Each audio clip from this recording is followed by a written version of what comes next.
I'm also moved by it. Yes. Yes, tell me about that. What moves you? You talking to me? To say Paris, Texas isn't a perfect movie is a threat. To say you have bad taste, now that's a fact. Now you're seeing the difference. Welcome back to the Pretentious Film Bros podcast, where it is our mission, our duty, our obligation to break down the barriers and build connections through film. I'm Brady Odom, and I'm joined here with my co-host Nolan Jones. And today is our second co-host choice episode. The last time we went in the genre of cultic horror, where I picked for Nolan a movie on his blind spot list, his watch list, which was Hereditary. And he picked one for me, which was Immaculate, starring Sydney Sweeney. Hereditary, Ari Aster's claim to fame. And Immaculate being Sydney Sweeney's sort of dream project that she wanted to be a part of. So we were able to kind of talk about some of the similarities. I mean, obviously overt religious cultic horror being at the core of those, but then also differences that would be lying in between there, why one became more popular than the other, some of the significant like political overtones of those films. And so today we decided we would do the same thing again, where we would pick something in a different, entirely otherworld genre. And that's going to be titled Melancholic Masculinity. So where we went with two female leads of other films, today we're going with, we'll say, four male leads of these movies, where it's more of a father-son dynamic. The film I picked for Nolan that we'll be discussing first is Paris, Texas. And the film he picked for me is Clint Eastwood's A Perfect World. A Perfect World stars Kevin Costner, Clint Eastwood, Laura Dern, and A Perfect World, or Paris, Texas stars Harry Dean Stanton. Now, these movies might, on a aesthetic level, look very different. But from a thematic point of view, from a heartfelt point of view, from the melancholy that we discussed earlier, there is really a lot to unpack here. And so our first discussion is going to be on Wim Wenders' 1984, highly acclaimed, I think a masterpiece, a classic, a film any film fan should watch, Paris, Texas. And we're just going to be talking about that a little bit. I'm going to tell you why I picked this film for Nolan, why I wanted him to finally mark this one off the watch list after I've been telling him for years. And he'll tell you the same thing about me when we get to A Perfect World. But I first watched Paris, Texas. I first watched Paris, Texas, not A Paris, Texas. That's A Perfect World. But I first watched Paris, Texas about 5 years ago. And when I got through with the movie, it was one of those that you couldn't really put into words the effect that it had on me.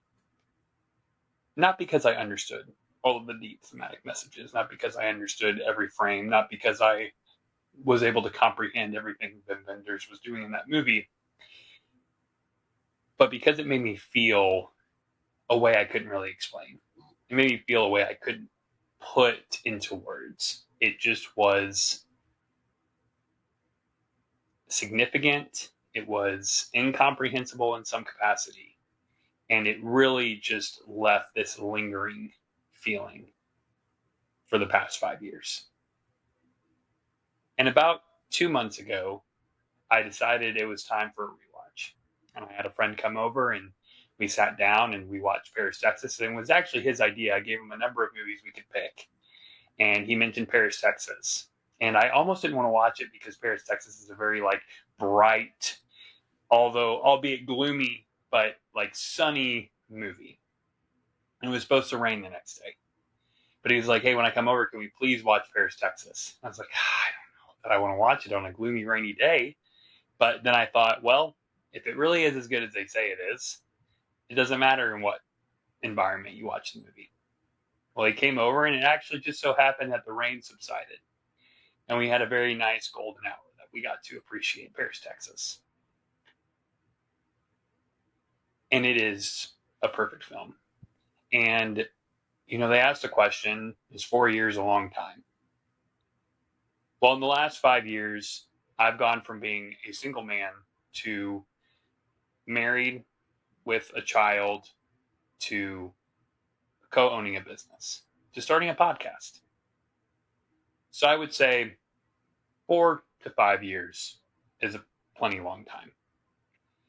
And I just felt like as I was watching it, comprehending it more, especially now as a new father, especially now as a father to a son, for our next co-host choice, I knew Nolan just has to watch this movie. It is not only that, because it is such a significant relationship between a father and a son, but it's also a significant relationship between a husband and a wife, and ultimately a man and a woman, and a man within himself. And I thought, I just can't push this back anymore. Every frame in this movie could be hung up on a wall. Very similarly to Barry Lyndon. It's very, very captivating, effective in its cinematography.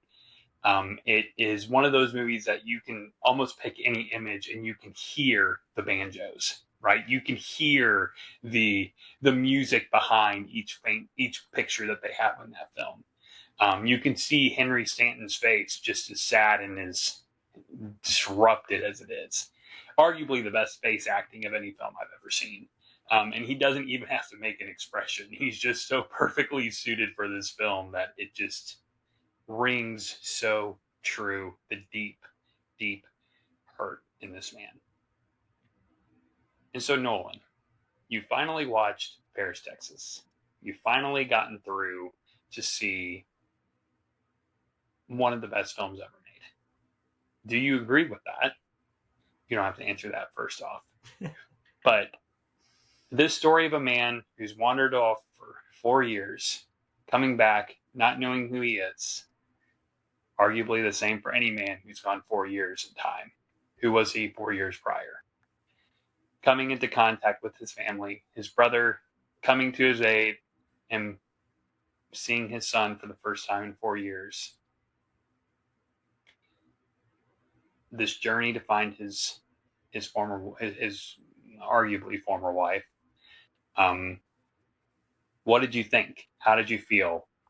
And does Paris, Texas hold any water with you?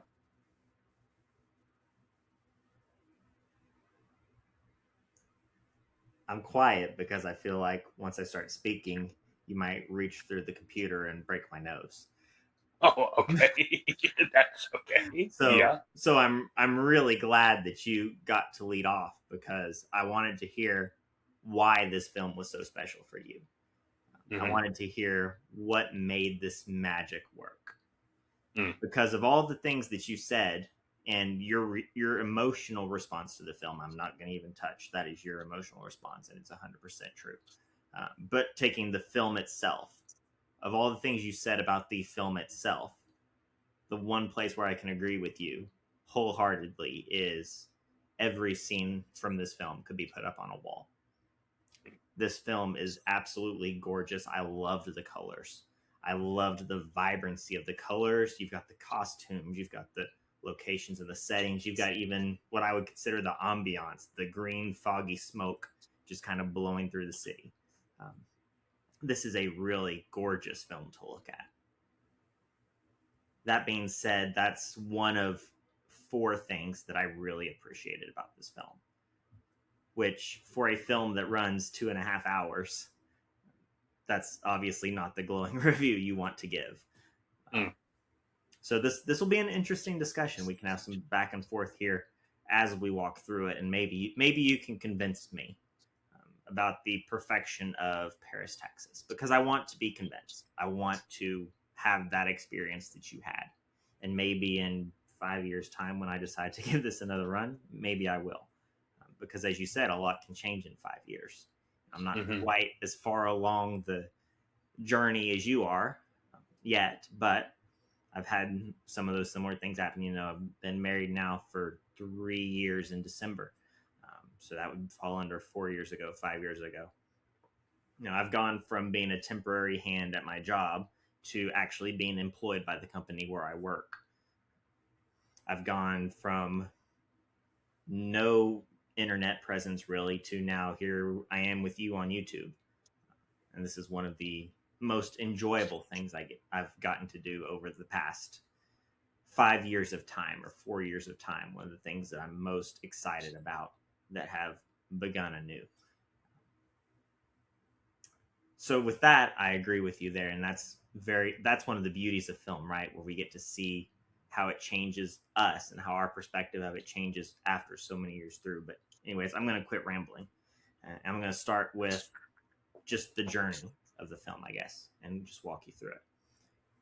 So when this film started up, you get that beautiful shot of South Texas, the canyons and the mountains, and as you mentioned, the banjo. I loved the score in this film. I thought that this film was perfectly scored, and I'm not a person that usually notices the score of a film. I know you do. That's your bread and butter. That's one of the first things you notice about a film, and that's what really either makes or breaks a film for you a lot of times. It's interesting you say that, because we'll definitely talk about that when it comes to A Perfect World. But you're right. Yeah, I do really think a score, presence or lack of, can make or break a movie. Yeah. So I really loved the score of Paris, Texas. The music was perfect. It was lonesome. It was longing. It was soothing. It had the perfect amount of that twang that I love, that little bit of country twang. So the score was a winner. The colors and the score were the shining parts of this film for me. Mm. I also really loved, of all the scenes that kind of make up this movie, there was one that really kind of stuck out to me the most. And it's that scene where Travis and Hunter, his son Hunter, are walking back from school. And Travis is on one side of the road and Hunter's on the other side. And they're just mirroring what the other is doing. Travis starts to skip or hop, and Hunter starts to skip and hop. And really, this is the moment in the film where that relationship between the father and son, between Travis and Hunter, really starts to kind of come back together. They start to really finally connect, because the first day that Travis stayed with them, he wanted to pick Hunter up from school and walk him home. And Hunter's response was, "Nobody walks here. We're in LA. We drive. Everyone drives everywhere. No, I don't want him to pick me up." To where Travis was like, "Okay, that's fine. That's fine. Whatever he wants." But this time, when Travis showed up to pick him up from school, he walked with him. But he didn't walk with him in that sense of, I'm walking by my dad holding his hand, that kind of traditional thing that you expect. They walked on the opposite sides of the street. And that, I think, is what made this scene stick out in my head among the myriad of scenes that are in this film, and also made it one of the shining spots of this film for me. Because now, until the end of that scene, yes, go ahead. The end of that scene, and then he goes and he runs into the trash can. Is that what you're talking about? No. I'm talking about how they start off opposite ends of the street and together, they come together. But they end together. Yes. Which is just, compositionally, that could be one of the... I get choked up even thinking about it. Gosh dang it. That is just so good. It's so subtle, which it just everything in the film is. And I'm not going to start talking about my joys right now, but you bring up that scene, arguably my favorite scene in the whole film as well. Yeah. Second favorite. We'll talk about my favorite one later on. But that scene is so well done compositionally, of walking, the joy, until they have to come together. Yeah. Gosh. But yeah, go ahead. Yeah, that's easily, it's my favorite scene of the film. It's serious and it's somber, but it's goofy and it's lighthearted, and it's that father and son coming separate and then finally coming together, to where you get that walking side by side. And you know that in that moment, their relationship has shifted. It's changed, and they're going to start growing together as a father and a son. And then the final thing that I really appreciated and really enjoyed about this film was when we finally get to meet Jane. Now, Jane, of course, is Travis's wife. There's a whole lot of history that the film lays out throughout, building up to like how they were this happy couple, but then she ran off and dumped their son on the brother-in-law's porch, or did she dump him with Travis and Travis dumped him on the porch? It was one of those two. Anyway, she ran off because she was unfulfilled as a mother and as a wife, and then their son got dropped, and then Travis wandered into the distance, and we assume he just wandered for 4 years, aimlessly throughout the distance. So when we finally meet Jane, it's almost as if the whole film is building up to that point. I mean, it really is what it is, because you see images of this film and you see Jane in that iconic pink sweater. Like, that is the image, at least from what my experience of Paris, makes Texas. sense. Yep. So when we finally meet her, it's like, here is what this film has been building to this whole time. And we meet her in the most interesting of ways. We meet her in basically, would you call it a brothel, a whorehouse, a phone sex den? I don't know exactly what you would use to describe it. Yeah. I think that there's an element of, like, you're a voyeur, essentially. Like, you're watching this person do things, and they don't see you. It's like an anonymity peep show, essentially. Maybe that's a good way to put it. It's a peep show, because she essentially works. I mean, she's a sex worker, and they have it set up to where the girls get on one side of the glass in this room where they can't see what's on the other side, and each room is decorated a different set. Right? We see the hospital. That's the first one we see. And then we see the hotel, which is kind of that iconic image that you see of the film, which I was like, oh, it's not really a hotel. That was kind of a nice little surprise. And then at the end, they come together, and in that last scene, she's at the coffee shop. And they're playing these kind of roles for the men who come in and clients, and they just talk. And they're talking through this phone, and they can see the girls, but the girls can't see them. It's, that line, what's a good girl like you doing in a horrible place like this? I mean, I can only imagine that's what Travis is kind of thinking as he realizes this is where my wife is. This is where the mother of my son, who I have brought on this road trip with me, is working and is building her life. In that first conversation they have, he doesn't reveal who he is. There's none of that kind of stuff. And of course, at the end, he does reveal who he is through, again, a pretty spectacular way. There's a nice subtlety to that final conversation they have. But those are the things that really worked for me. Jane as a character and all of the scenes she was in really worked for me. The biggest thing with this film that didn't work for me is it's 2.5 hours. Okay. And that makes it seem like I'm one of those people that I don't like long films. You know me, I love long films. I love a long film to get to spend extended time with a character. But in Paris, Texas, it felt long for the sake of being long. I felt like this could have been a wonderful hour and 40 minutes, even a 2-hour film. Because by the time we got to meeting Jane, which in my mind, that was the pinnacle of this film. That's what it was really building up to, was this family coming back wholly and united. By the time we meet Jane, it's like an hour and a half into the film at least. I mean, it may be further than that. It may be an hour 40. It may be closer to 2. But by that point, I hate to say I didn't care, but I didn't care. I had lost that investment in Travis by that point. We spend so much time with him with his brother and his sister-in-law, which is important. These are the people who have raised his son for the past 4 years. They are significant. They do have moments where they should be in the film. Another scene I missed, another one I appreciated, was between the brother and his wife. That scene they have late in the evening where she is afraid. She sees that he is pushing Travis and Hunter together. He's trying to force Hunter to be Travis's son. He keeps saying, he's your father. He's your father.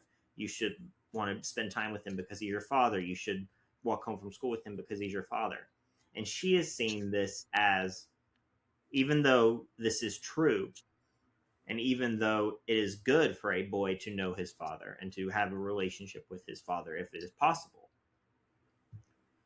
the more that he pushes Travis and Hunter together, the more she can feel herself losing this boy that she has come to see as her son. Yes. Yep. We don't know why they don't have children of their own. The film never tells us. It's really not important. I believe it's probably safe to assume that they can't. Either one or both of them is not able to have children of their own. Or their lifestyles or their lifestyle didn't make room for it originally, or something of that nature. Yeah. But this boy, Hunter, means the world, especially to his wife. I mean, he matters to Travis's brother, but he really means the world to his wife. And that confrontation they have late at night in their bedroom, where she is really kind of expressing all of her fears and all of her concerns and all of her anger with him at how he keeps pushing this father and son together. And she's like, we're going to lose him. We're going to lose him. He's going to. And of course, they do. They lose him. He runs away with his dad one day in the middle of the school day and disappears and goes on this journey to try to find his mother. Ultimately ending, if you haven't caught on by now, this is a spoiler discussion of these two films, but ultimately ending with he gets to be with his mother. An ending that, again, is one that is built to pull at your heartstrings. It's built to elicit that emotional response in you. This boy finally gets to be with his mother. His father has realized, I'm not good for you, but your mother can be. Your mother is. So he's removed himself, but he's put Jane back with Hunter. And they have this, he runs to her, they have this embrace. It's supposed to be this beautiful moment. Again, though, by the time this film got there, I didn't care. This film lost so much of the effect that I really was hoping and wanted it to have on me. And I think part of it was because it was so long, because it spent so much time meandering, because the way of the meandering was so, maybe quiet's not the right word, although it is, like as you mentioned, quiet and subtle, and that's one of the ways that it does contrast a lot with A Perfect World. Even though A Perfect World, as we'll discuss, has those more quiet, somber, emotional moments, there's also a lot of high adrenaline moments sprinkled in here and there in a way that I think the film blends really well. But again, we'll talk about that later. But Paris, Texas doesn't have that. The whole movie to me felt like it went like this. And occasionally there was a bump, or occasionally there was a dip. But everything in the film, it just felt very flat. It felt very straight. It felt very monotone. Travis, when he finally spoke, which was about 30 or 40 minutes into the film, which I thought was interesting, actually. The fact that when you first meet him, he's not speaking. He doesn't speak to... For a while. He doesn't speak to the man who owned the restaurant that he passed out in. He doesn't speak to the doctor who revived him. He doesn't speak to his brother for, you imagine, at least a couple of days after they've reunited. And I found that really fascinating. But then that was something that maybe I missed it, but it felt like it never paid off. This idea of why doesn't he talk? Because I was like, he can't be mute. I mean, that's what it's kind of, they led on and all that, especially with the doctor. And I was like, he's not mute. There's got to be this deeper reason. Maybe he's gone on a type of, he swore silence like a monk. Not that I ever thought Travis was a monk, but like as monks sometimes will do, they'll take that vow of silence because they're trying to connect with X, Y, or Z. I don't really know. So I was like, well, that could be interesting. But then all of a sudden he just starts talking again. And it's really not, we don't know why he didn't, or we don't know what made him finally start. It didn't feel like there was a significance enough to that to where I was like, well, that felt like it didn't pay off in a way that was fully satisfying to me. Maybe you caught what I didn't. You've seen this film a number of times, so you can help me there. I'd love to hear how you help me, your interpretation of that here in a minute. But that was one of those things that it didn't feel satisfying. But then the rest of the film, when Travis finally did speak, his voice always stayed the same. In my ears, to my sound, there was not any emotional intensity in his voice at all anywhere, it seemed like. Even when he's leaving this final recording for his son, right? He's speaking the same way he spoke the entire film. And it's just, there's not really a lot of hint of emotion in this man. And maybe that is intentional. In fact, it probably is, because Travis is such a broken man that he just doesn't feel anymore. That could be the choice. That is a fair choice. That is a respectable choice. It still didn't work for me. Okay. And the way that the film tries to paint Travis as this victim's not the right word. and I'm trying not to use words from other people's Letterboxd reviews that I saw Oh scrolling yeah, through. yeah. But it seems like it's trying to paint him as simultaneously the hero and also the damsel who needs saving. Where it never Okay. really feels to me that Travis never gains my sympathy. He never Okay. really garners that from me. I'm like, I understand you've been through a lot. We get the whole reveal of everything that he and Jane and Hunter went through there in that final scene that he has with her. Even that to me, I was like, that's just something about this film. I guess maybe the best way I can sum it up is it wasn't enough. There wasn't enough Okay. of the difference in the inflection and the emotion throughout the film. There wasn't enough of a significance to why Trev didn't talk. There wasn't enough of a significance to the story that broke up his marriage that is trying to garner our sympathy for how broken he is inside. It just didn't. All those things that are meant to pull at your heart are meant to really pull you in and engage you. I found at the end of this film, they didn't work for me personally. And then the things that really would have worked, that embrace with his mother, that meeting Jane for the first time, by the time those came at an hour, 40 minutes, or 2 hours, or 2 hours and 20 minutes, by that point, I'd already checked out of the story. And that's on me. I mean, I recognize that I'm the one responsible for the checking in or checking out of the story. At the same time, I think of the line from Gladiator, are you not entertained? Are you not, and this isn't a film to entertain, but it is a film to engage. The goal is to engage with your heart. It's to engage with your personhood. And I guess at the end of the day, this film did not engage with my personhood. Certainly in the way that it does with yours, certainly in the way that other films that are nothing but talking and family drama do. I thought a lot about sentimental value after this film. I was like, why does sentimental value work for me when this one doesn't? When it's still the same thing. It's families talking about their trauma. And I think that's when I came back to the sentimental value feels like it does this all throughout the film, where the inflections and the voices and the emotions and the passions change. And I never felt the change in Paris, Texas, and the places where I think I was supposed to. By the time that they came, I couldn't manufacture that feeling. That makes sense. So, no, yeah, there were things I loved about this film, but ultimately, I can't put this film lower than a 3-star.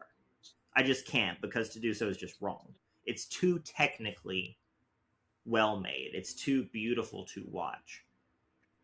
But that being said, I was really hoping for a 4 to 5 here, because I really wanted to come back to you and say, I love this. You were right. I had a great experience. And this is going to be a low 3 for me today.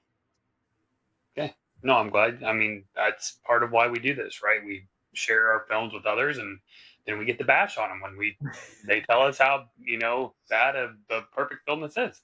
But no, I'm glad you finally got to watch it. I already had lingering feelings that you didn't love it, which is okay, obviously.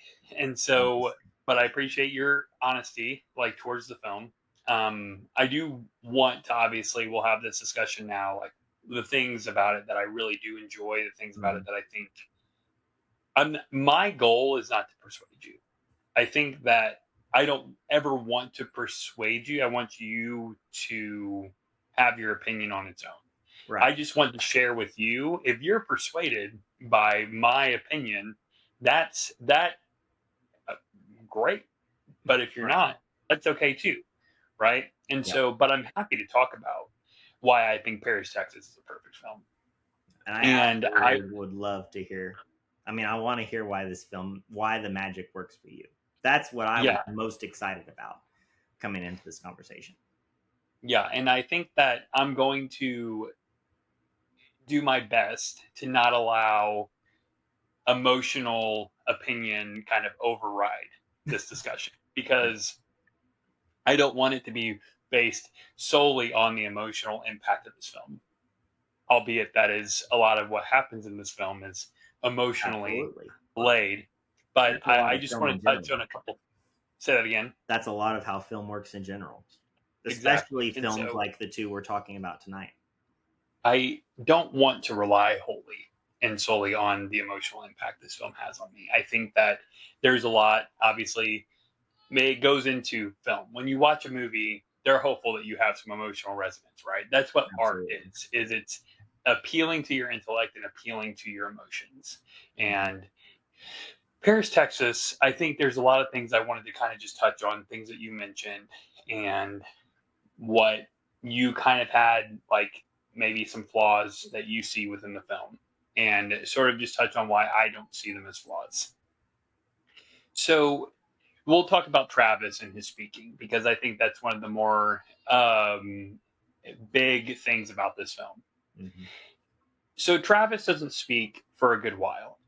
And when you watch the film the first time, I don't think it's unfair to say, like, it might not seem like a big deal when he does. Like, it does, because you're like, wow, this is clearly a big event that's occurring in the film right now. Mm-hmm. But it might not resonate with you. Why is he speaking at this point in time? I would say that the importance of Travis not speaking is not because he's taken a vow of silence, not because he's like struggling to speak. I think he doesn't have anything to say. When you compare his silence in the first 30 to 40 minutes to his monologue in the last 20 to 30 minutes, Mm-hmm. there's obviously that big difference between who Travis was at this point and who he is now within that span of time. And you see him get to speak to Jane, a woman he knew, right? He begins that monologue, I knew these two people, Yep. which is truly just like, gosh, right? And it's him turned away from looking at her. Yep. Because I think there's an aspect of him that he just can't confront her. He can't speak to her in the way he needs to, because it hurts too much while looking at her, right? So he has to turn from her, and then he's able to engage in this conversation.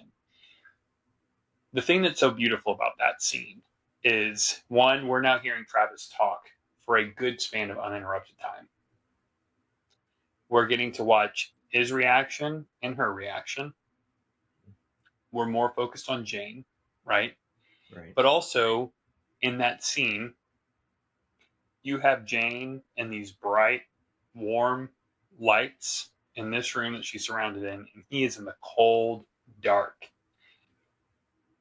These two people, and the cold and the bright light is not to represent who she is at this point, right? It's not to say like this is a deep character, like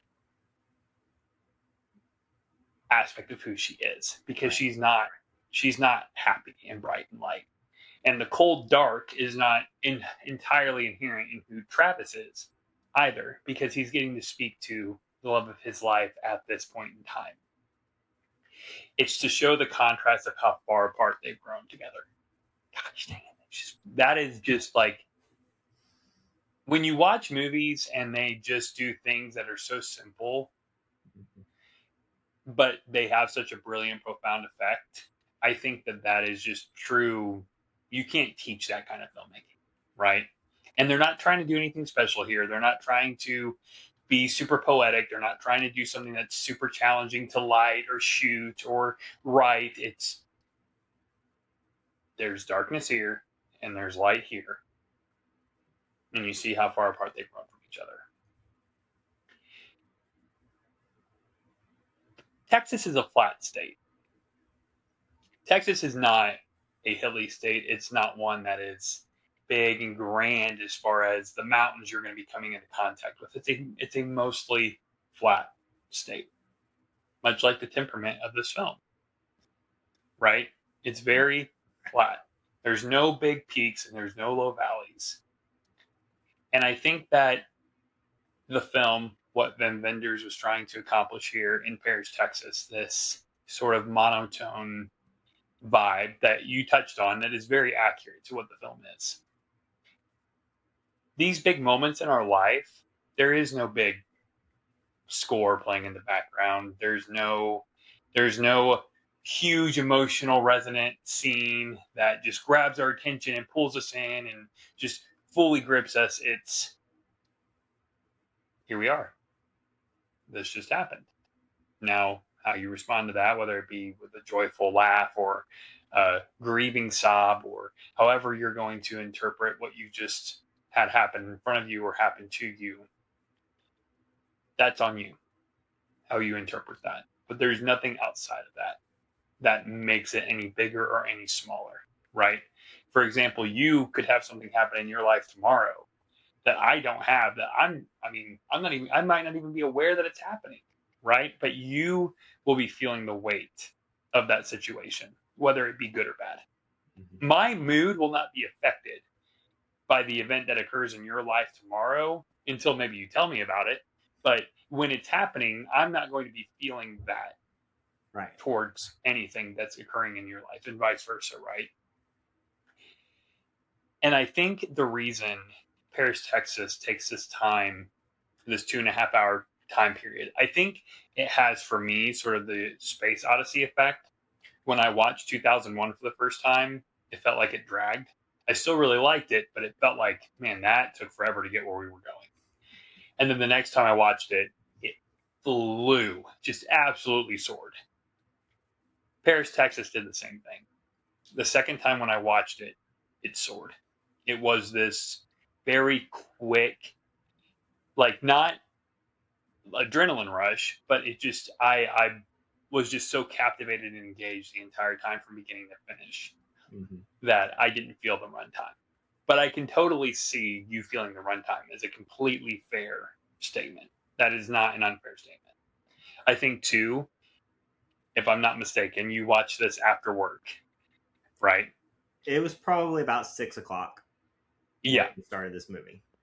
Yeah. Right. So you've worked a full day. You've been up for a good while. And now you're coming to sit down and watch this very slow-paced, meandering film. That's true. Right? That is a melancholic tone. Mm-hmm. And not only is it melancholic, it's not like deeply melancholic where you're just sitting there crying the whole time or like feeling apathetic, but it's somber, it's slow, it takes its time getting to where it's going. Yeah. And if you're not fully engaged the entire time, it makes sense why you're not, because you've already had a long day, right? And I think that that's definitely part of what you were experiencing when you were watching Paris, Texas. It's very possible. I think that when it comes to the emotional resonance, I don't know how you don't care. I don't know what other than maybe you were just too tired to really grab onto. I completely, by the way, I don't need you to be empathetic to Travis. I think it's completely fair to not be empathetic to Travis. I think when you see this young boy, you should be rooting for the brother and for the sister-in-law. That's who you should be rooting for. And when the son goes away with Travis, there is this feeling of, okay, well, maybe there's some hope and redemption here. Mm-hmm. But he's a deadbeat. This dad was not there for his child. Nope. And so when he speaks to his wife, you maybe feel that emotional resonance, not because of who Travis and who Jane are, but because of the way he starts the conversation. I knew these two people. We know those people. We've watched relationships collapse in our life. Mm-hmm. Whether it be we had a front row seat to it, or we've heard about it, or our own, right? Our own relationships that we've had with people that have collapsed. Right. I think one scene that didn't stick out to me the first time that I watched this movie that really caught me the second time around is the home video sequence. When you're watching their trip, right? And you're seeing Travis engage with this film. And Hunter didn't want to watch it again. Hunter didn't want to be, a part of watching this home video, this beach trip. He didn't want to do that again. Right. He wanted to be a part of something else entirely. He didn't want to sit there with his dad in the room and take part in that. And you talked about in that first scene when Travis is offering to walk him home from school. When he shows up to school, he leaves with another student. Yeah, he does. Hunter, in front of his dad, leaves with another student. He's like, I'm not choosing. You're not earning your way back into my life just because you showed up. Right. Just because you're physically here, that doesn't mean I'm going to just go with you now. That's not how this is going to work, right? Because he doesn't know how to feel. He doesn't know what to think. He's an 8-year-old kid. His He's dad an 8-year-old kid, right? Life. Right, exactly. And I think that's just such a completely fair. One thing we'll talk about in the similarities, the child acting. I do want to reference child acting when we get especially deeper into the movies, or deeper into the similarity conversation. But I think that the dynamic that his son has with the sister-in-law, with the brother, with his dad, and ultimately with his mother, I think there's something really beautiful about how each relationship he has with them is very different. None of them are the same. They're all uniquely individual to him and that person. And that final scene where he hugs his mom, and then you see Travis has been watching this happen. He's been looking up at them from this car. He's, in his eyes, redeemed himself because he's provided his son with someone who he believes he can trust. And that whole meeting with Jane is about, can I trust Jane? Right? Can I trust Jane with Hunter? Yeah. Is she any better? Is she better than I am? And I think that that's what's so just beautifully striking about this film is Travis isn't perfect. He doesn't stay perfect. He doesn't get better. He just becomes more alert and aware of his wrongdoings. And he just wants to give Travis or Hunter the best possible life he can. Would it have been better with the brother and the sister-in-law? Yeah, I think it would have. But I think Travis too, something we never talk about. I really don't remember any conversation in the film about his relationship with his parents. Yeah. Right? There is no conversation. So we don't know what his relationship was to his parents and how it's important very brief that he talks about his parents. Because he says his mother was a simple woman and his father wanted extravagance. And that's really all we really know about them. Yeah. And I think that that's just such a, even it's so brief that you don't know. There has to be more to the story. Why is Travis like this? Why is his brother like this? Yeah. And I don't know. I am saddened to hear that you didn't fall in love with it. I don't think that that's a reflection of you. I think that you have to give it another try, and it might not be right now. It might be in 4 years. A lot can change in 4 years, right? But I think there's something really special about this film, and you've already admitted to the technical it's exemplary. Yep, it is. He does such a fantastic job making this film. The score, everything about it, completely provides the background to this story in a beautiful way. But yeah, man, it's such, for me, I think that there's something so special about this film because it's not a conventional film. Yeah. It's not, oh, look at this well-structured plot and look at these incredible acting performances. I mean, there's not really anything it's almost like a play, right? There's almost a levelness to this that it doesn't need to be this big grand thing. It just is Paris, Texas. It's a lot of land, and that's it. That's all it represents, is a lot of land where you could have built a life, where you could have had a family, where you could have made things different. But at the end of the day, it's a lot of land. And I just think that this film captures melancholy in a way that very, very few films have that I've seen to this point in my life. So I'm glad you finally marked it off your watch list. I'm sad to hear it's a low 3. Maybe it'll sit with you a little longer and it will permeate in your mind a little bit. But at the end of the day, that's why we do this. We have these conversations to see the difference between how the other person views this film. That's true. So now, if you would like, go ahead and sort of talk about why you picked the film you picked for me, and I'll kind of walk through my feelings on this film. Great. Yeah, I feel like I might have set myself up for a similar response. I actually have no idea where you're going to sit on this film. I'm glad that's because in the way of it's similar, so similar to Paris, Texas, but it's also vastly different. And I'm curious to see how those differences landed with you. Especially because as Paris, Texas is a 5-star film for you, A Perfect World is a 5-star film for me, which is another thing that makes this conversation, I think, both difficult, but also really intriguing. Because these are both films that we think, whether the film is or isn't, and I can be willing to admit that A Perfect World, from a technical standpoint, or even from a craft standpoint, it is probably not a 5-star film. Certainly not in the way that Paris, Texas is. It doesn't have that same highness, elegance of craft. You don't get that from Clint Eastwood. But he's a very formal director. Clint Eastwood always has been. He's just very much like, he's like, you might not be familiar with this basketball player, but he's like the Tim Duncan of directing. Tim Duncan has won so many rings. He's a fantastic former player on the San Antonio Spurs, right, from Texas.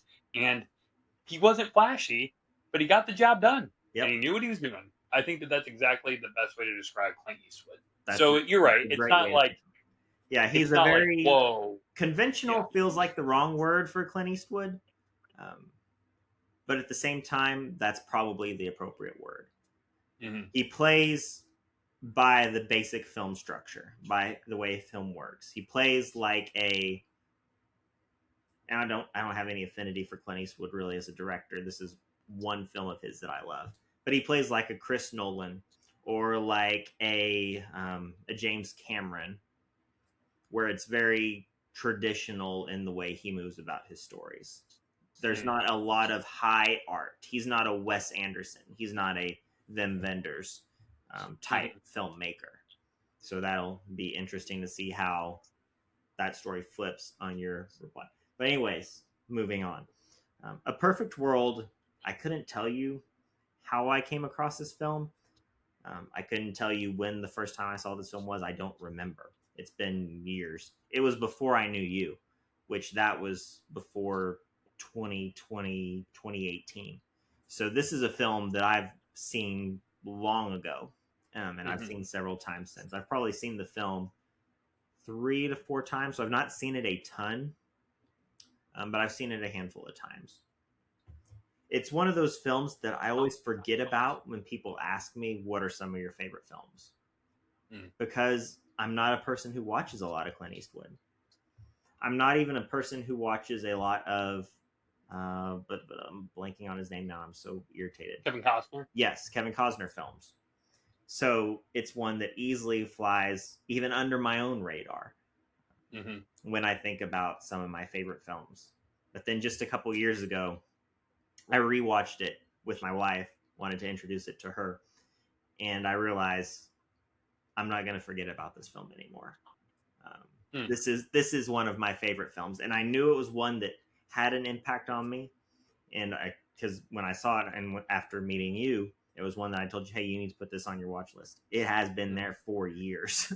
Like whereas Paris, Texas has actually never officially been on my watch list. It's just one you've talked about and that we've talked about. This one has officially been on your watch list for years. Like you scroll down on your list, it is near the bottom of the list. So when you said that you were picking a melancholy drama type film, I was like, perfect. I've got the one for you. You're finally Yep. going to watch this film, and you're going to deal with it. Did you like it? Did you hate it? You're about to tell me. But you're going to deal with it because I'm saying you have to watch it. You're welcome. So this film tells a story. Kevin Costner's character is this escaped convict.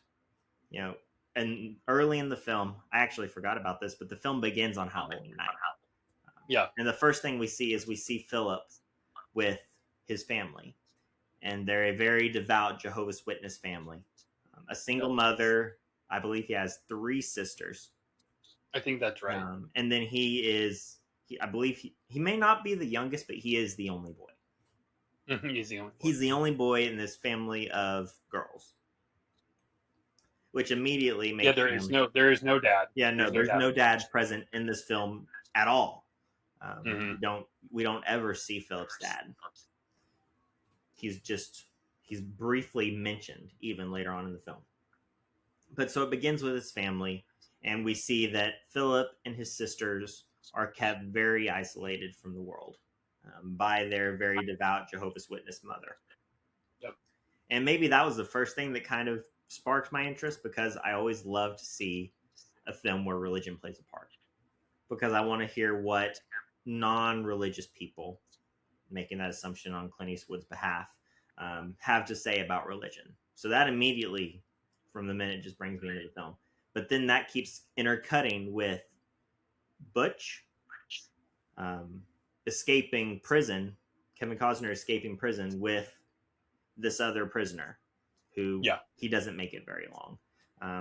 Whereas Kevin Costner's character, God.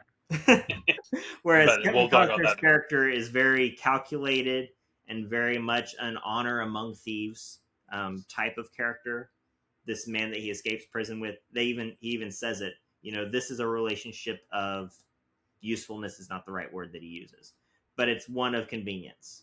It's one of usefulness. It's of usefulness. It's just, I don't like you. You don't like me. We're just here because we're useful to each other. And the minute we are no longer useful, we're going to separate. Yep.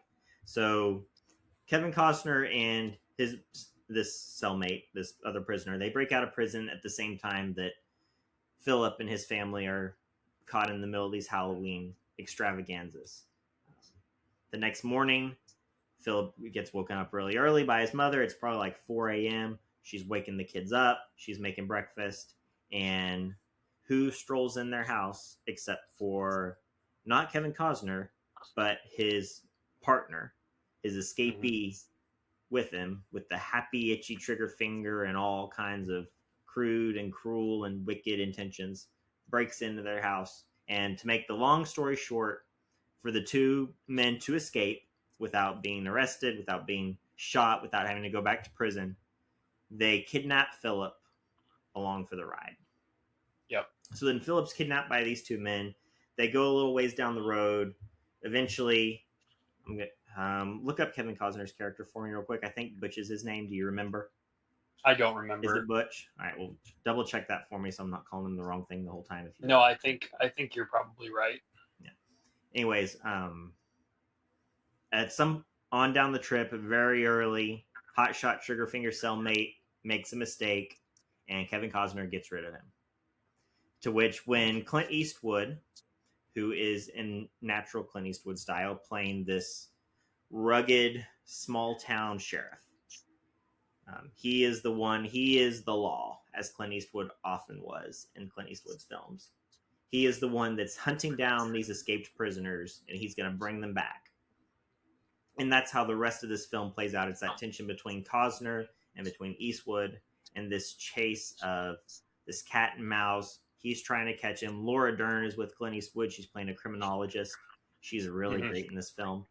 She is. I enjoyed her. Laura Dern is just great. Well, Laura Dern's... Yes, that's true. Laura Dern is just great. But I remember I got to watch a little bit of this film today, just preparing for this discussion, reminding me of this film. And I'm like, she's great. She's absolutely... The character she plays as criminologist, she doesn't put up with nothing from Red. Red is Clint Eastwood's sheriff. They have a great dynamic. But then as this film's going, finally Red catches up to Kevin Costner several times throughout this film. But the first time they catch up, they find his partner there dead in the grass, to which they remark, well, at least now we know who's in charge. Mm-hmm. It was always Kevin Costner. Thank God it was Kevin Costner, because if we had to spend the rest of the 2 hours with that other guy, it wouldn't have worked. No, it would not have. No, it really would not have been good.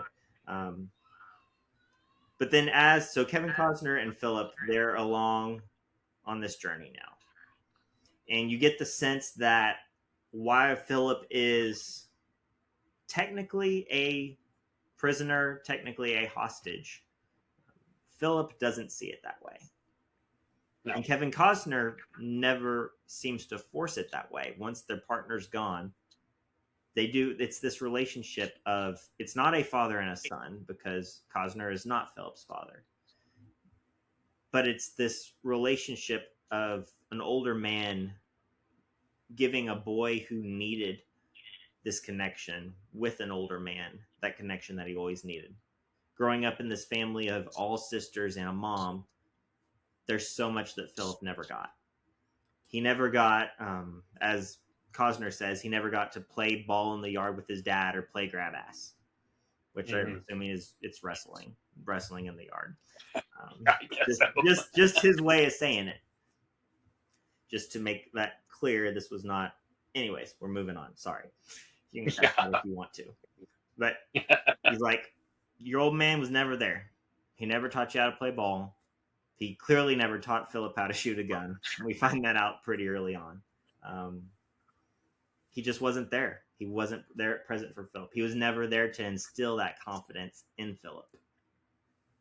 And that's what Kevin Costner, that's what he does throughout the whole remainder of this film. He gives Philip that piece of that independence that he was looking for. He boosts his confidence as a young boy who will become a man. He gives him, really, you could call it Stockholm Syndrome if you want. I choose to see this film differently. He gives him what he needs from a masculine figure. There's this conversation that they have, which I think is one of the greatest moments in the film, if not the greatest. It's definitely, to me, even still, the most touching moment in the film. It's where he's just gone and got Philip a new pair of breeches, skivvies, as he calls them. He says, get off those dirty skivvies and put these new ones on.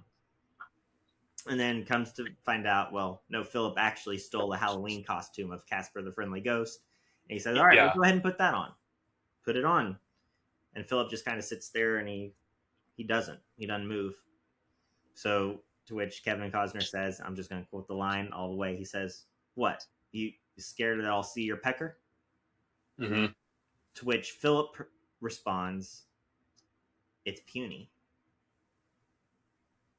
Because earlier in the film, creepy, trigger-happy, bad prisoner guy told Philip, it's kind of puny, isn't it? Mm-hmm. There's not much there. You're not much of a man, are you? Mm. And a conversation that couldn't have been more than maybe a day or two earlier, that so internalized within Philip that he doesn't want to change because it's puny. Mm-hmm. So then Kevin Costner, he says, go on, I'll shoot you straight. Come on, Philip, go ahead and change. Let's see. And he looks at it and he goes, well, hell no, Philip. It's a good size for a boy your age. And immediately you see Philip smile. And it's that moment of his confidence has kind of come back. His face is a little bit brighter. His shoulders stand back a little straighter because Philip never had a man invest in his life. And Kevin Costner in this moment says, you got what it takes. You're doing just right on track. You are going to grow up to be a great young man. And he does this throughout the film, throughout these interactions with Philip. Does he do it perfectly? No. There's a scene in a bar with a waitress that probably doesn't set the best example. There's a scene later on in the film with an African-American family where his emotions get the better of him. And although he is righteous, per se, in what he does and in his reaction, he probably doesn't do it the most righteous way in front of Philip. But throughout this whole film, you see Costner kind of building within Philip this confidence of, I can be a man. You know, I can turn into somebody that is respectable, somebody that does have what it takes. He needs that shot of masculinity injected into his life because all he knows is his mother and sisters. It's not his mother's fault. She can't teach him how to be a man. But this convict, this man who is a criminal, who's running from the law, who's running from Eastwood, he's running from Red, he's running from Laura Dern. He takes the time to give this boy what he needs, which at the end of the film makes everything more tragic. Not just for Philip, not just for Costner, but also for Red, for Laura Dern's character. You see at the very end, Red's not happy with what happens. He's not happy with how the situation plays out. In fact, he's rather pissed. He's almost ready to kill somebody. He's so mad about what happens. And I don't know why I'm dancing around it. This is a spoiler conversation. Kevin Costner is shot and killed. One of the agents, I believe it's the federal agent that's traveling with Red, if I remember correctly. Yep, he goes off and he shoots Costner when Red has not given the order. Yep. And Red is about ready to kill him because it didn't have to go down that way. Yep. And so I wanted you to watch this film, one, because it's been on your list forever. And it's one that I've told you about before, and I wanted you just to experience. But also, I wanted you to watch this film because I thought it would make a great pair with Paris, Texas. I had no idea how great. You said melancholy drama. I said, great, here's one for you. I didn't know they were going to be both about masculinity, both about absent fathers, both about road trips through Texas. It was wonderful how well those two films fit together. Yep. I just knew I wanted you to see this film because this is like Paris, Texas is for you. It's one of those films that it hit me. And it continues to hit me all these days later. That relationship between Philip and between Costner. And the way that this man who is not a good man by the book and the letter of the law continuously does questionable but good things to build up in Philip exactly what he needs. He becomes that father figure that Philip needs. That way, when Philip returns to be with his mother and with his sisters, as he does at the end of the film, he's gotten that shot of confidence from a man in his life who can say, you've got what it takes to be a man and to even be a good man, to be a better man than perhaps Costner was. So that's something that's always those moments in the film. And there's several, maybe we'll talk about some other ones as we talk about the film. The one where he's changing into the skivvies. You've got the scene where they talk about their fathers, where Kevin Costner talks about his father in comparison to Philip's father. Those moments are the things that have stayed with me through this film. And it is a crime thriller-esque. It is a police chase, road chase, cat and mouse type film.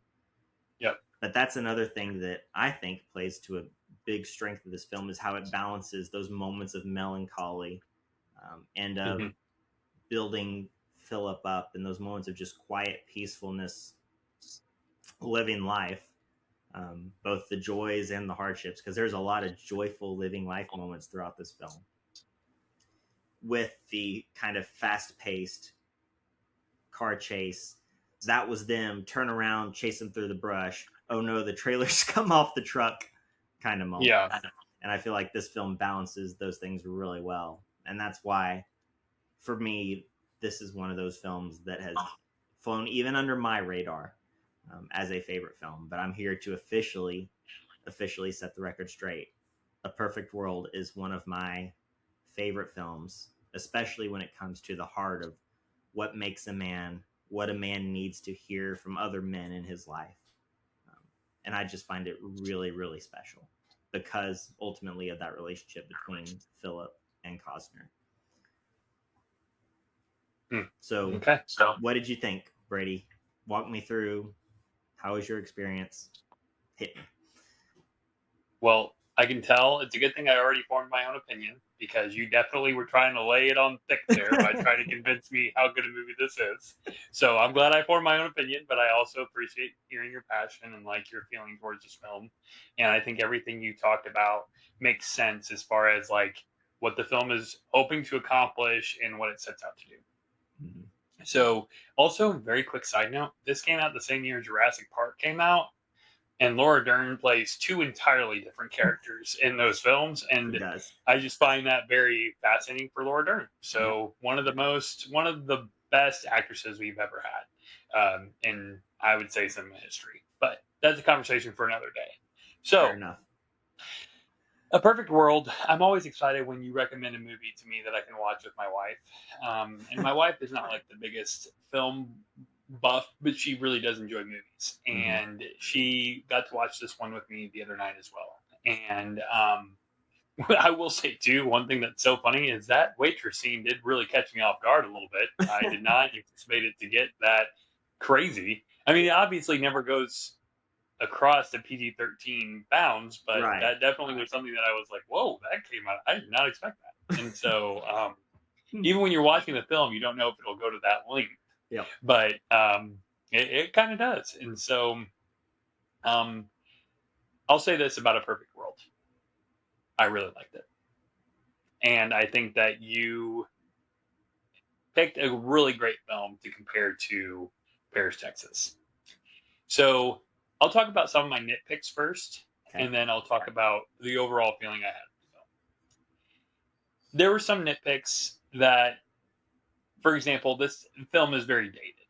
This is very much a 1990s movie. Yeah. And I think that that's not necessarily always a bad thing, but I think the thing about Paris, Texas is, I mean, it comes out in 1984, but it doesn't feel like it's a 1980s movie. Unless or you notice that gas is only $1.07 a gallon. That's true too. That's true too. But it's there. It doesn't feel like this is time. But yeah, there are things that obviously date it, but not in that same way, right? Right. It's absolutely. more of an ethereal presence, where this is very, again, Clint Eastwood, conventional. Mm-hmm. Feels like a movie of the time that it came out. Yeah. This was also, I believe, his first directorial effort since Unforgiven. And Unforgiven was the film that really set Clint Eastwood into Hall of Fame as far as directors go, because he was already a big name actor, right? After starring in Sergio Leone's The Good, the Bad, Dollars, and the Ugly, the Dollar Dollars trilogy. So, I think that there were some really clunky editing moments that really caught me off guard. In some really clunky acting at times. Thankfully, not from any of the leads. Right. But there's one scene when Philip steals the costume, and the lady who runs the store. Yeah. There's a very strange response. He's 8 years old, and she goes, "You're never gonna get away with this." And I was like, he's not a Scooby-Doo villain. What are you talking about? Why are you talking to that kid like that? Yeah. It just felt very I don't know. It just did not fit the movie at all. It was very fair, that whole store does not fit the movie. No, yes, I mean, yes. Friendly's a pearl smile the whole time from the cashier and the lady helping. So, but that's fair. I will. Yeah. I think there were some times where it felt pretty clunky. I think the partner also of course intentionally gets under your skin. But I also think that he just does a little bit too much. I feel like Clint Eastwood just kind of told him, do whatever you want, and he kind of did. Yeah. And I will say he's the only one that I felt like was a pretty bad actor at points, where I was pretty annoyed by not just his character, but by his acting. Yeah. I'm like, oh, he's just doing the stereotypical yeehaw, shoot, shoot, shoot, bang, bang, bang. I was like, oh, okay, we're over this. Yeah, he's very one note for sure. He's very one note, and I don't necessarily hate that. I just felt like he's so over the top. just so over the top. So he definitely, like, thankfully, when he gets shot, I'm a little sad we didn't get to see it. Because I was really excited that that man died. So I was like, because, I mean, too, he's already proven to be a creep, right? Yeah, he's a scumbag.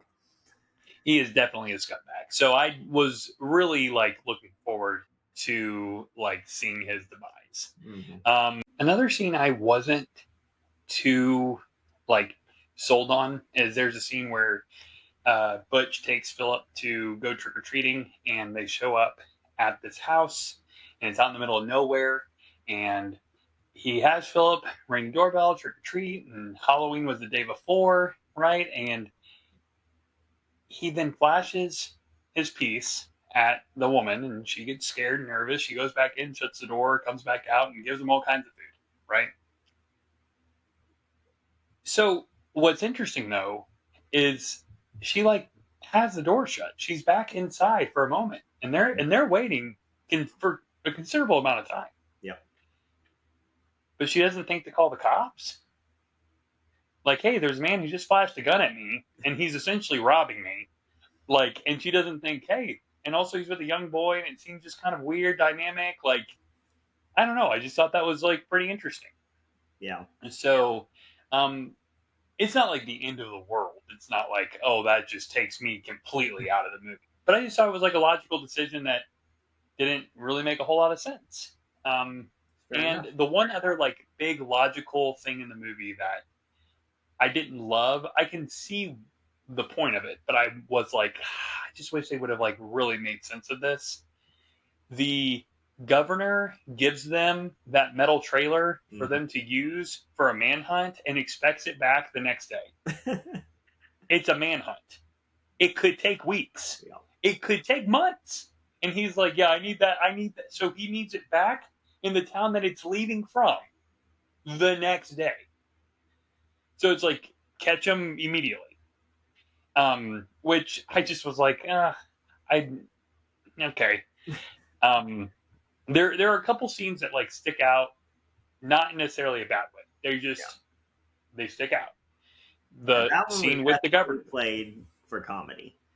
Yeah, it wasn't right, and the miscommunication, I think, even between, because it wasn't the mayor, or it wasn't the mayor that was saying, I need this back and I don't need to scratch. It was some representative or some associate. I think it was the governor, somebody like that. Yeah, the governor. Oh, yeah. The governor was the one that loaned him the trailer, but it was like the governor's assistant or whatever that was making all these ridiculous demands, saying, don't take this, and Red's like, I don't care, I'm taking it. I think that was part of, to me, as I've always just understood that as Red doesn't care. He's going to do what he needs to do to get the job done. But I can see and understand the qualms with it, for sure. To the make sense kind of deal. Yeah, exactly. I was like, and again, not one of those things when you're watching it that's like, man, I'm just never going to forgive the movie for this. Right. So I would say, like, as far as, like, this is the last thing I'll say as far as, like, things I really didn't, like, appreciate. This one, it's not that it took me out of the film, but it definitely is something I think they could have cleaned up. Kind of like your qualm with Paris, Texas being as long as it is. Yeah. The sequence in the field at the end of A Perfect World goes on for way too long. It is long. It is a very long sequence. Yeah. And I don't think it needs to be. I think we have spent enough time with Butch and Philip to understand the dynamic of their relationship, right?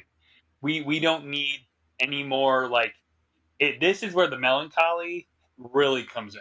This is almost like this is complete melodrama at this point. It is. Right? You're right. And I don't think it's bad. I don't think, in fact, the sequence is not bad. I don't think there's anything inherently wrong with it. I just think it's too long. And I just am sitting there and I'm like, we have got to end this movie. Because I know what's coming. You've seen it written in the stars to this point. Well, they show it to you at the beginning of the film. You just don't realize, right? They show you the sequence, but you don't know what it is exactly you're watching. But at this point in the film, Philip has shot him, right? So he's bleeding out, which also I think is a very fascinating sequence because he's been shot and walks. Yeah. For maybe considerably miles, maybe? I really don't know. He walks for such a long time after he's been shot in the stomach, right? Yep. And I think that for me was like, yeah, I didn't hate the sequence. I don't think it's a bad sequence. I just was like, me and my wife both looked at each other like, is it going to end? Like, are we going to get to this? Because I just felt like there's no end in sight. Yeah. And what I thought would be over in like the next 5 to 10 minutes wasn't for another 20 to 25. Yeah. So, but ultimately, again, not a big enough flaw that I'm sitting there like, this is a bad movie, right? Right. So, A Perfect World is a fantastic, like, masculinity story. I recently watched The Place Beyond the Pines. Mm-hmm. A Place Beyond the Pines with Ryan Gosling, Ray Liotta, Bradley Cooper, Eva Mendes, directed by Derek Cianfrance, who just did, I think that's how you pronounce his name, maybe not, but he did Blue Valentine. Impressive that you roll all those off your tongue like that. Well, we try. And last year he released Ruth Man with Channing Tatum, but that one was very much a story about fatherhood and masculinity as well. And I was thinking a lot about that film when I was watching this one. Another one, if you've not seen it, an unbelievable movie, one that I can't believe I don't watch more, but Road to Perdition, which is Tom Hanks, yep. Jude Law, yep. Daniel Craig, directed by Sam Mendes. Another tremendous father-son criminal style movie, right? Also a period piece, but like in a different type of period. So what is so fascinating about A Perfect World is how efficiently Clint Eastwood is able to pull off the fundamental Chekhov's gun. Mm-hmm. Okay. The very beginning, when Butch's partner, we'll say partner in loose quotes, right, breaks into the house, there's the conversation where he's holding the woman, he's got her like this, and he makes a comment like, do you have a man in this house? Right. And then Philip walks down the hall in his skivvies. Right, because in his skivvies, and she's like, there isn't. And he goes, oh, well, there he is. There's the man of the house, right? Mm-hmm. Or he makes a comment in that regard, right? But it's obviously demeaning. Right. It's also played for like that, yes. Like it's a dig, right? But at the end of the movie, after everything he's gone through, he's inarguably the man of the house. Yeah. And they did that twice with this particular character, with this loser who has shown up and tries to demean Philip and the size of, his thing. And they've tried to make him feel small because of it. And then in different ways, it's completely negated. Right. Right. And Philip is becoming a man, living with Kevin Costner on this road trip. And there's actually a really funny interaction where I really appreciated Kevin Costner's response when Philip catches Kevin Costner and the waitress. And then he goes and they're in the car ride and he asks him if he's mad at him. He says, no, I'm not mad at you. And then he said that he makes a comment that he kissed her hind end, which I just thought was a funny way to phrase that.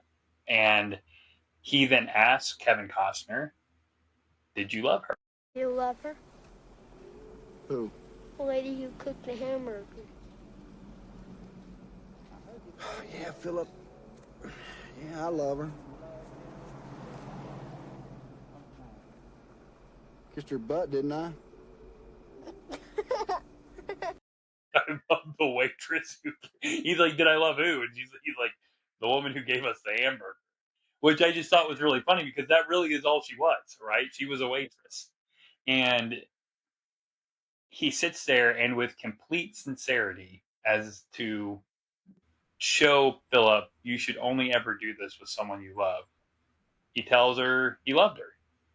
And then he makes the comment, I mean, I kissed her butt, didn't I? And I just thought that was really funny interaction. And I really appreciated that, like, I'm going to tell, like, this is clearly it's not true. He didn't love her, and he doesn't need to explain to Philip why people do that, right?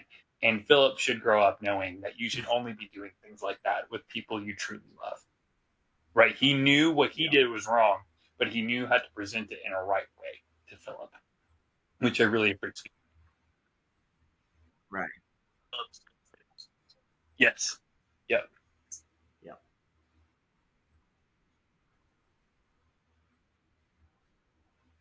Yep. Yep.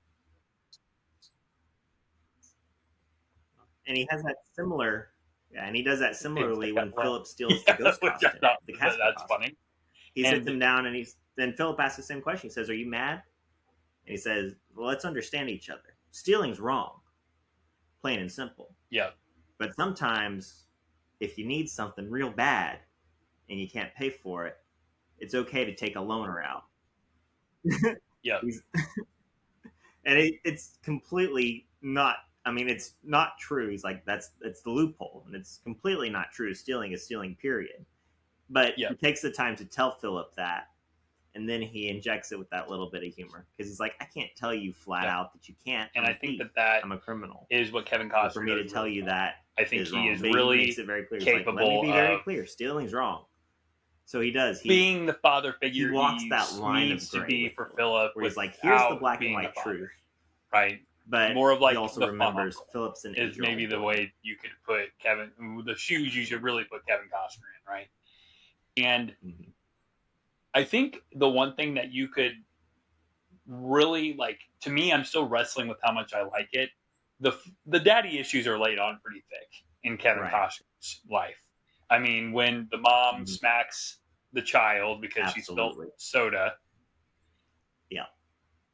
It's funny because the dad is like, hey, calm down. It's not that big a deal. You see Kevin Costner's response. You look at her.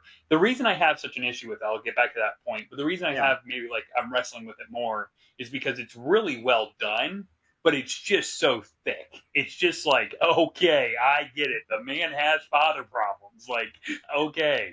But it's done really well. It's done spectacularly well. Because when he watches her do that to them, it clicks in his head that he might have already been having this opinion, but it clicks in his head like, I'm for sure stealing this car.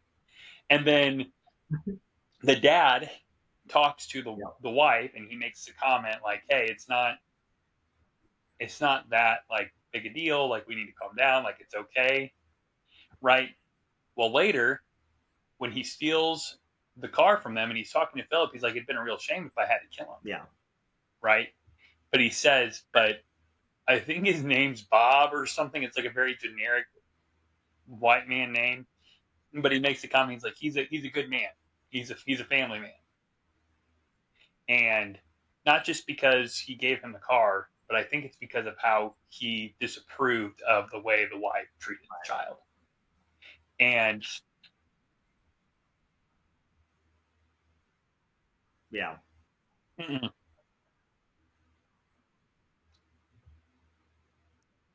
No, the wife did.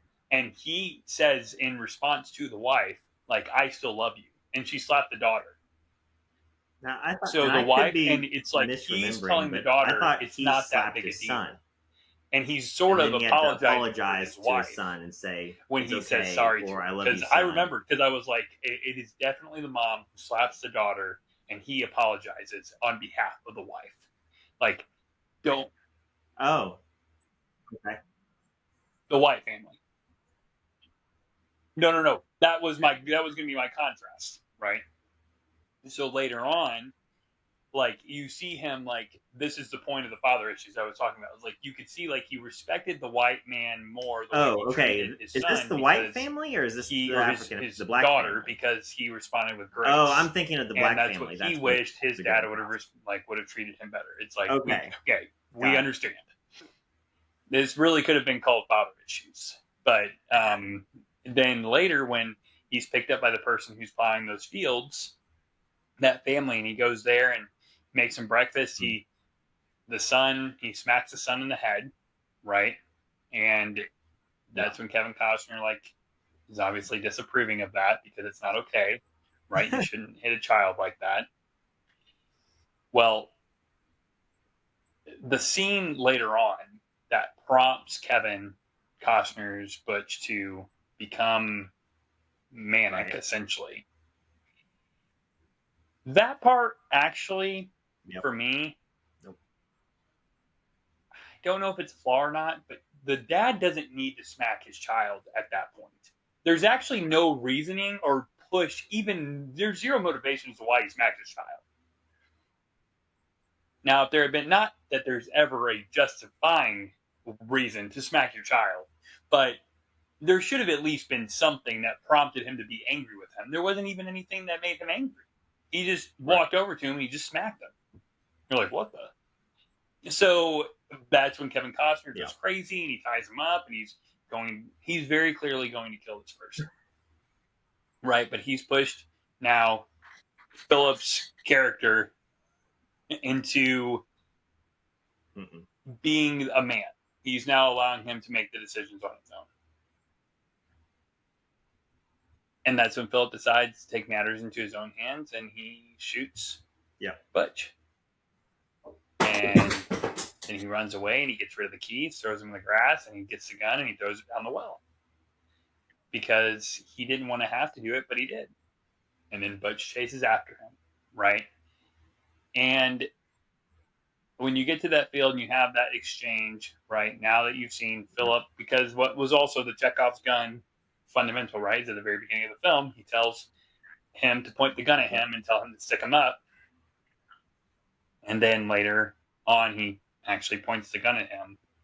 And due to Kevin Costner's enabling of his confidence, he's willing and able to pull the trigger.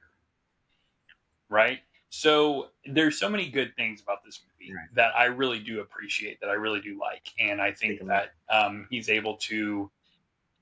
Clint Eastwood is just such a fundamental filmmaker. I think that it's not a bad side story, but Clint Eastwood being the reason Kevin Costner was put in prison felt unnecessary. It's not bad, but I was like, I didn't need that for this story to be compelling, right? I didn't need the twist of him being put there. So then he's like, I thought it would make him a better man. Arguably it did, but it also didn't, because he still broke out of prison and still does bad things, but he's at least not a horrible person, and he's somewhat of a father figure to Philip now. But I think that storyline wasn't like the most compelling to me. But I love Laura Dern when she has that conversation. She's the second smartest like person on this chase, and he's like, well, who was the first? She's like, well, that's Butch. He tested him in prison. He had, passed with flying colors. So there is this element of Laura Dern respecting, right, his brilliance, and that's why she's trying to stay ahead of it. Which she also calls a couple things that happen during the film where she's like, well, we need to be prepared for when they split up. We tested him in prison. And I believe it's the FBI agent is like, what makes you so sure they're going to split up?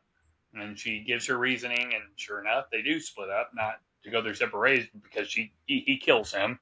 And like there, you could tell that solidifies Red's respect in Laura Dern's character.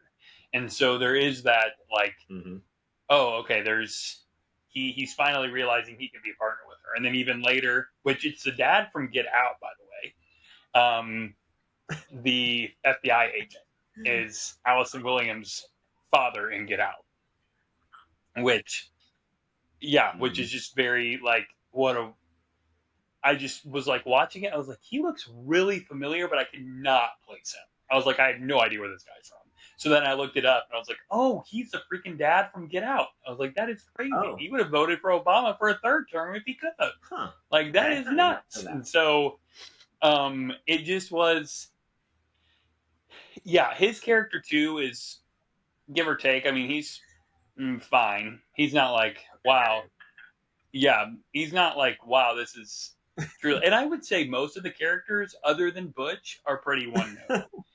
Butch is the only one who's like kind of like balancing both sides.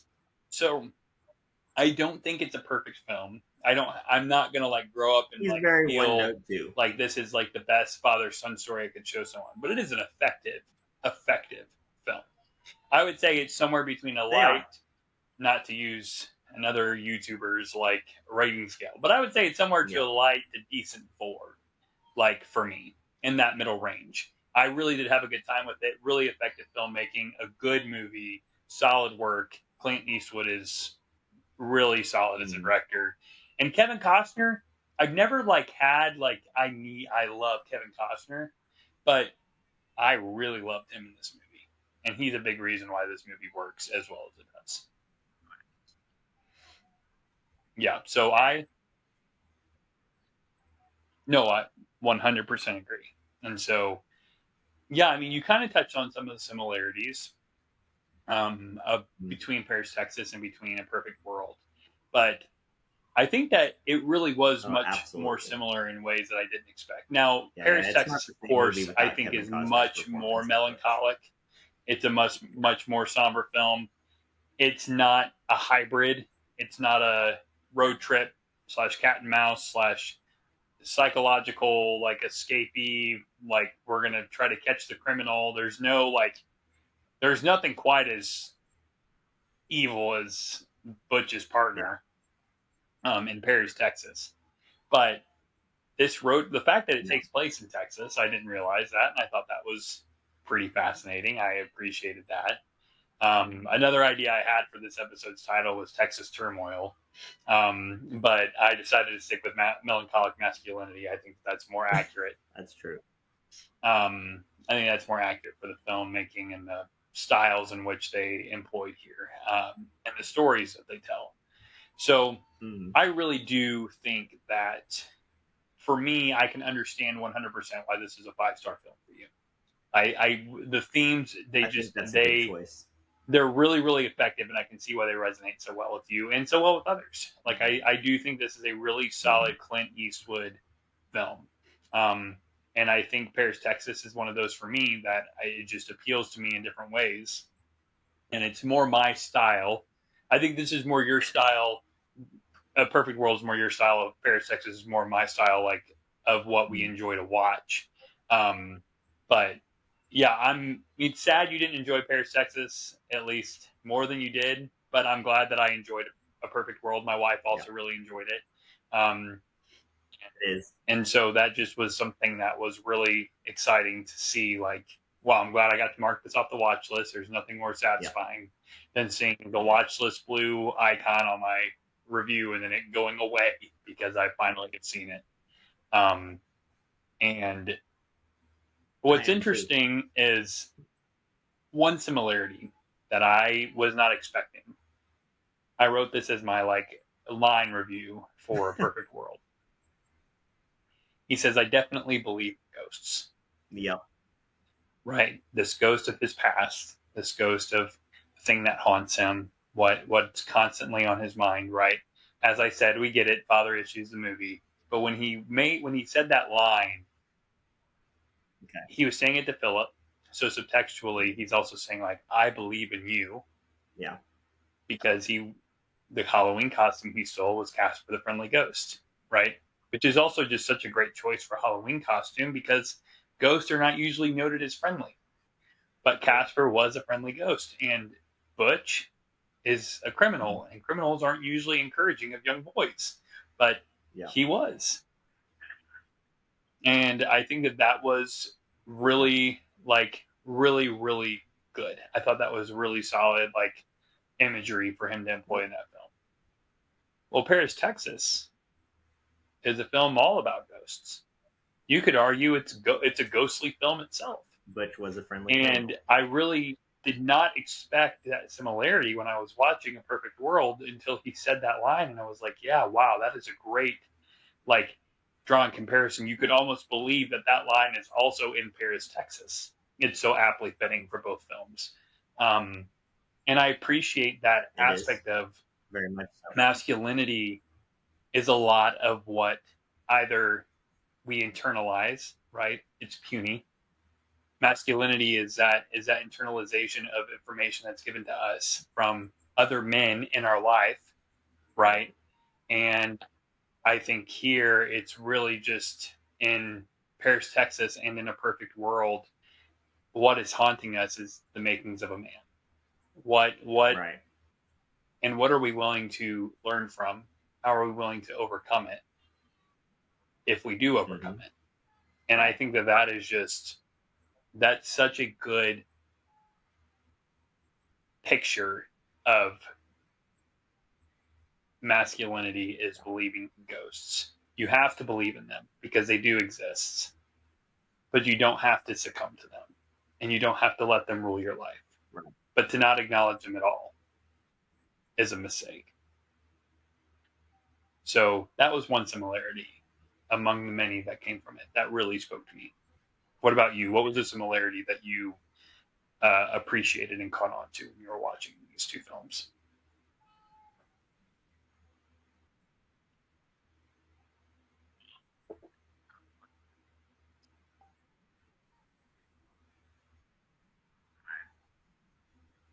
Yeah.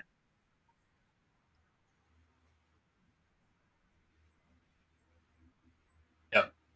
Well, I mean, we've got, of course, the basic ones. I didn't know, I didn't know really anything about Paris, Texas going into it. I hadn't. It's not one I looked up a lot. I knew that it took place in Paris, Texas, which it actually doesn't even take a lot of time in Paris, Texas, if any at all. I knew about that, and I knew about the pink sweater. So really, I had no idea. I didn't know this was a father-son movie.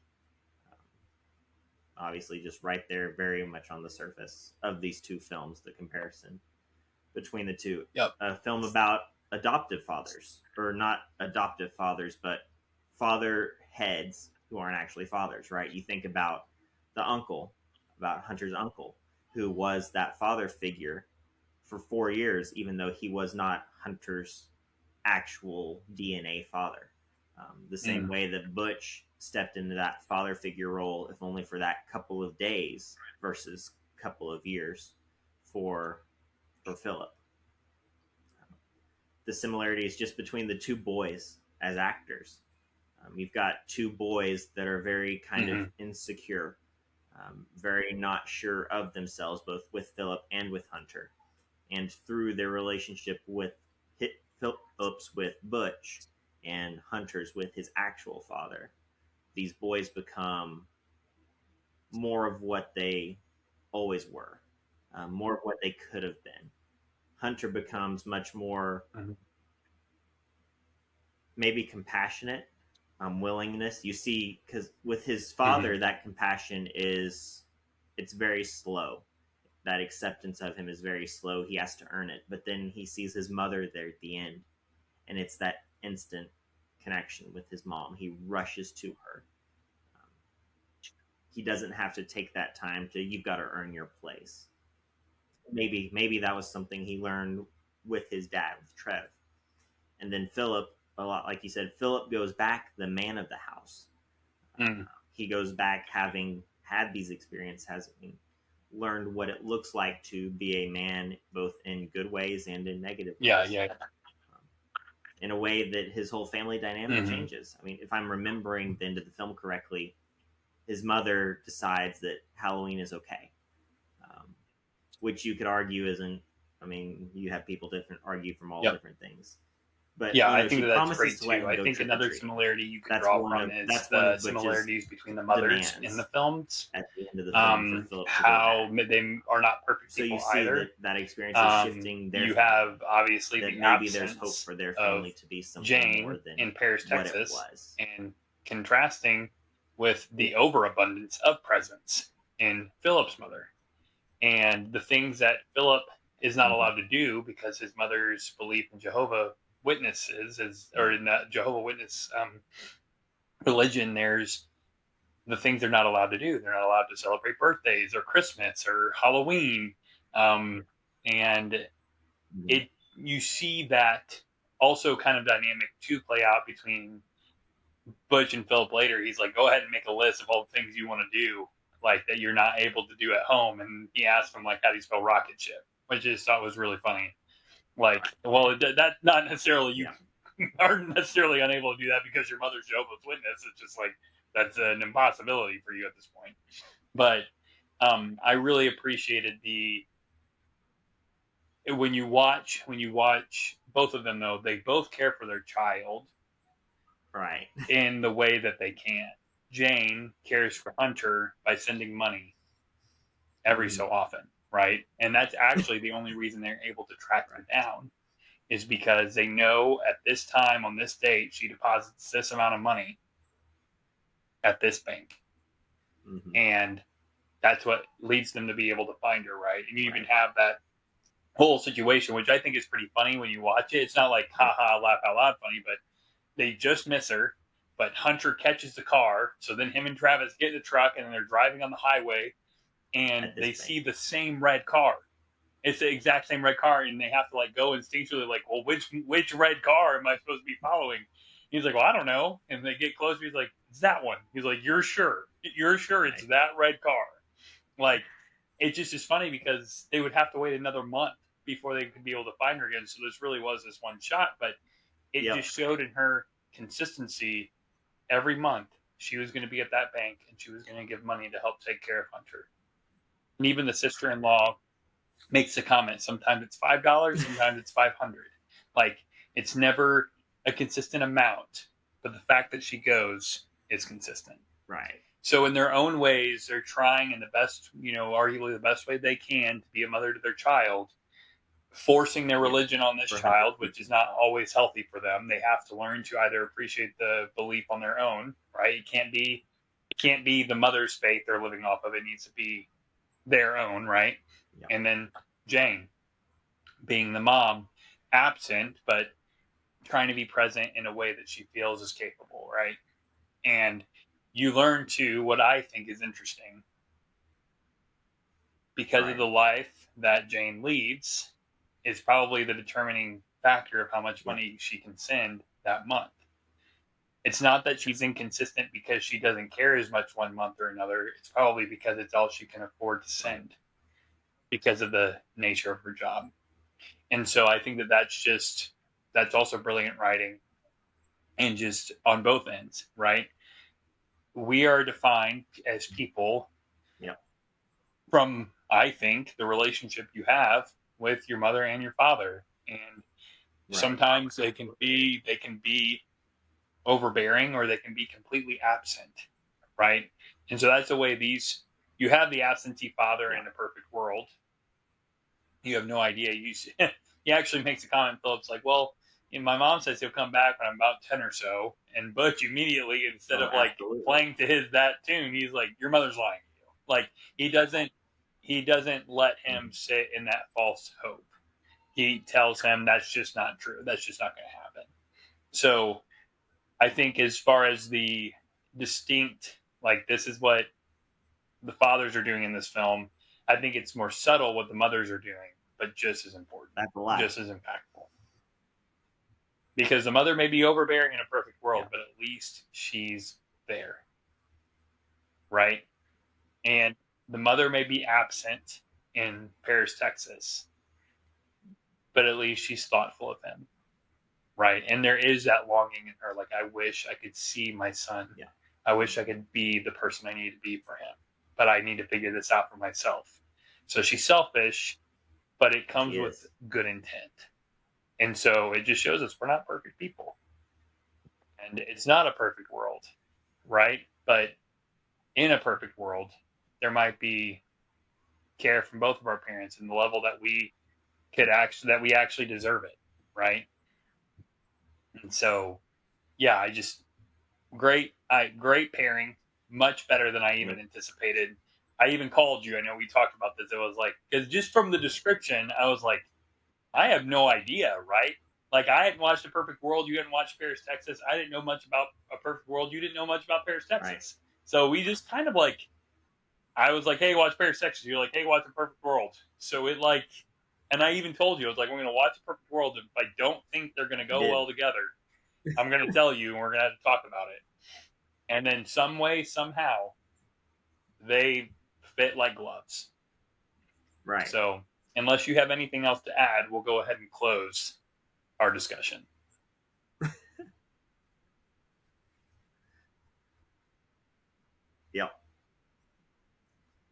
Yep.